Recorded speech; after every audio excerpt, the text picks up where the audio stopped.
Hello, everybody. It is me, Rootbeer, and we just got a product stream, which means it's time for the obligatory React video. So, first things first, we've announced Booster Pack 11, and as you can see, it features Yu on the cover. So, we are going to be getting a new Virina form. Shoutouts to that one guy that one tricks Nirvana. Hopefully, this Virina is good for you. Alongside that, we are also getting new versions of Seraph Snow and Leonorn.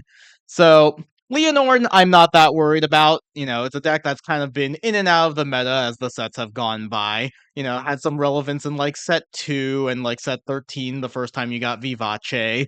So, not terribly concerned about that deck personally. I have seen some things about like Leonorn Mask with the new support that's coming in set 8 that like you can make some really ridiculous columns turn 3, but, we'll see how that shakes out in practice once we actually get set 8 in English. Uh, Prison, on the other hand, I'm not sure I want more support for that. Low-key, one of my less favorite matchups. I am not fond of Seraph Purelight ripping 2 cards out of my hand and then just having, like, massive power and crit to the front row. Especially because she has a restanding Vanguard now, so the potential of a more streamlined version of that is, not something I'm looking forward to, gonna be honest. I have also noticed that between this and set 10, there is a distinct lack of your girl Erica. You know, my current copium is that they're just hiding her power level the same way that they hid, like, the 2 kings and Rakshasa. You know, here's hoping that we get something for Liel. Next up, we have a new ban list. So, ban list effective starting July 1st. So, we are getting a choice restriction between Dragveda and Bhavsagra. Okay. This is the second time they've had to ban Dragveda for being too strong in a current, like, top meta deck. Almost like the overtrigger is a bit of a problematic mechanic, and Bhavsagra in particular is just really good at getting triggers because your ride line is deck thinning anywhere from like 3 or 4 cards, depending on if you go first or second. You also have a bunch of cards that can search out, arms cards and dress boosters, which is just like more ways to deck thin. Like, in my experience playing with and against Bhavsagra, it feels like there's always at least one turn where they're like, trigger, trigger, trigger, and being able to restand Bhavsagra that has a crit and triple drive, and that's still going to be fairly big even if you burn the booster on the first attack, especially if you have, like, Varlord giving 10k to the front row. It's just too powerful. And to be honest, I think any overtrigger with Bhavsagra is going to be too powerful because, like I said, she just has a much higher rate of getting the overtrigger to begin with. Uh, Next up, we have a choice restriction between Tecton and, I forget this guy's name, the Slash Monster. So this is a hit aimed at Glemma, the bat. So this is actually a pretty interesting choice restriction because instead of just directly choice restricting it with the bat, you're taking 2 cards that serve powerful utilities in their own right and kind of separating them out. So the Glemma player now has to make a choice between, like, do they want the ability to search out more orders and potentially get the high roll with Tectian, or do they want, like, longer game consistency and recursion with the Slash Monster? So, very interesting to see, like, how the deck will develop with this choice restriction in place. On top of that, they are also restricting Moe Flash to 1.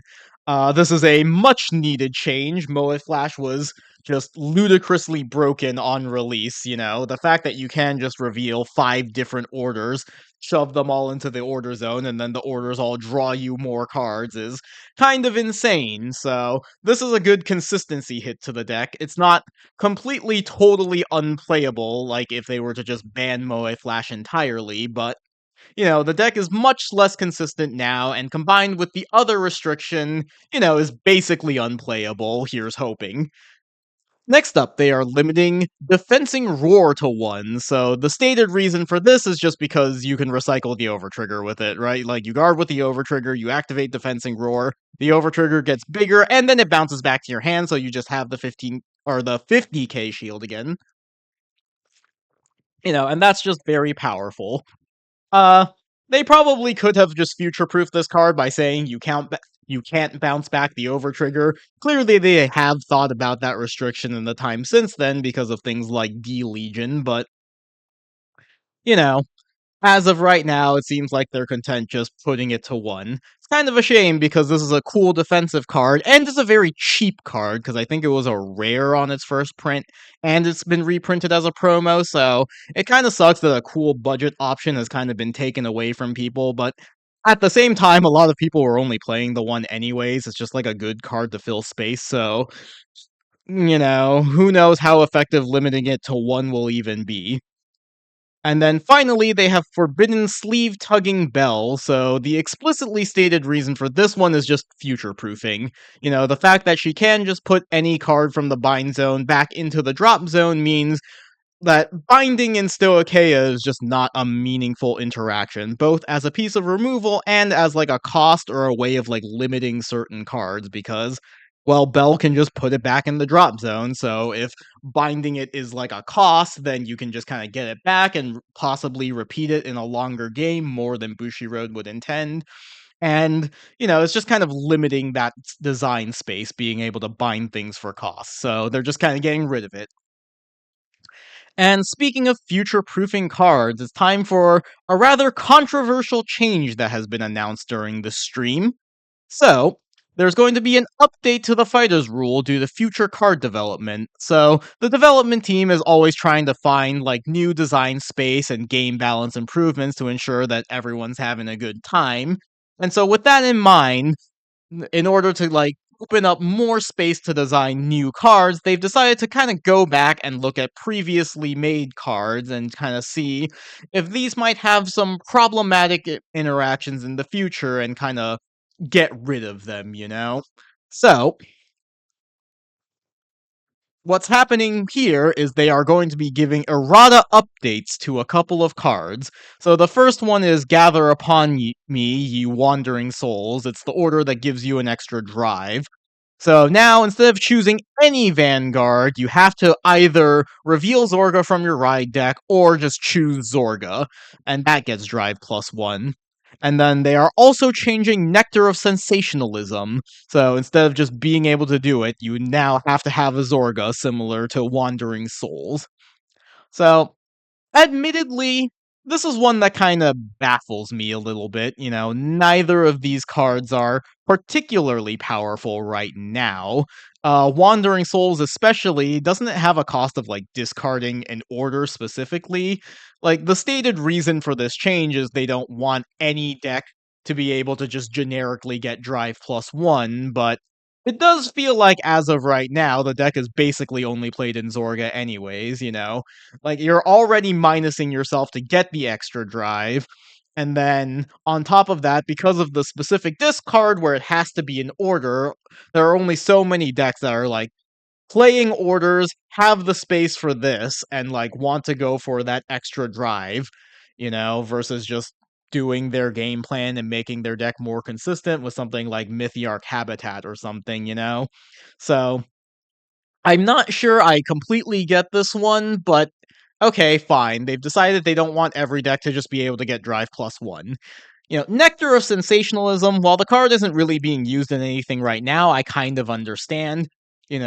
They did just reveal a new Leonorn, a deck whose gimmick is restanding its rear guards.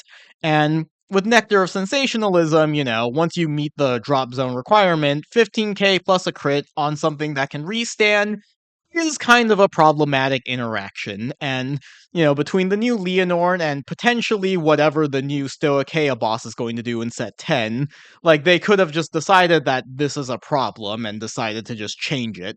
I imagine the new grade 3 is going to be also the reason why they've decided to ban Bell. And then finally, they've also added a rule change where black and white wings only activate with Alestiel. So this kind of coincides with their release schedule for the future, which includes a new lyrical booster all the way out in the future. So, people have been having really mixed reactions to these erratas and rule changes.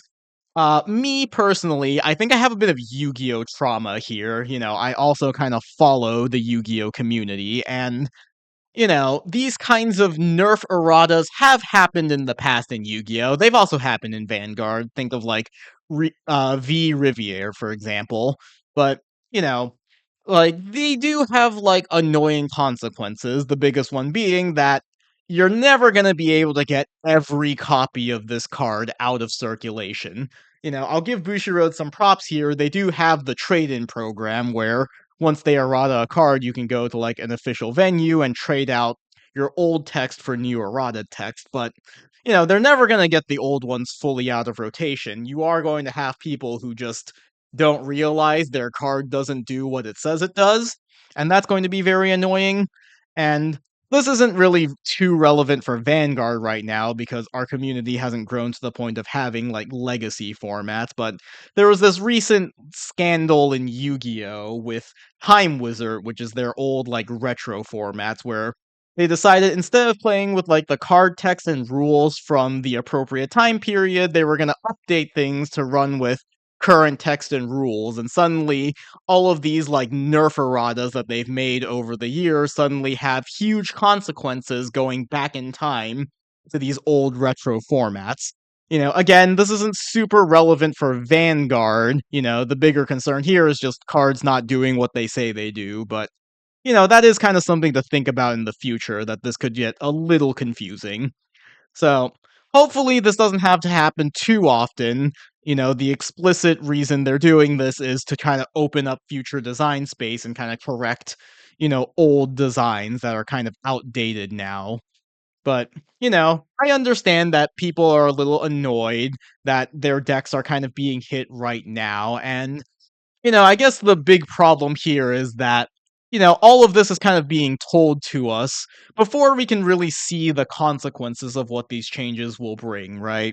We don't actually we don't actually know what the new grade 3 boss is going to do yet, and so we can't look at it and realize like, oh yeah, this is like really stupid and broken, maybe they're correct for limiting this.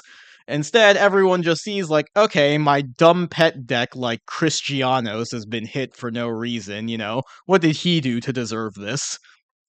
And so there's a lot of hurt feelings about that right now. And that's pretty much it. So we have the product schedule, they're getting the buddy fight, we're getting set 10, then set 11, we're getting a new token Ranbu set, so good for them, I guess. And then finally, we're getting a new lyrical set. Seems like we're only doing one of these a year now and kind of switching out between the off-season sets, so all of the like manga cards and encounter cards and lyrical in November. So, you know, that's some stuff to look forward to. And that is going to be it for this video. You know, remember to leave a like, leave a comment, let me know what you think about the new ban list and all of the new errata changes. Do you like them? Do you dislike them? Have you already made your peace? Do you think they should just ban the cards instead of having to errata things and kind of confuse the masses? Let me know down in the comments. Thanks for watching, everybody. Bye bye.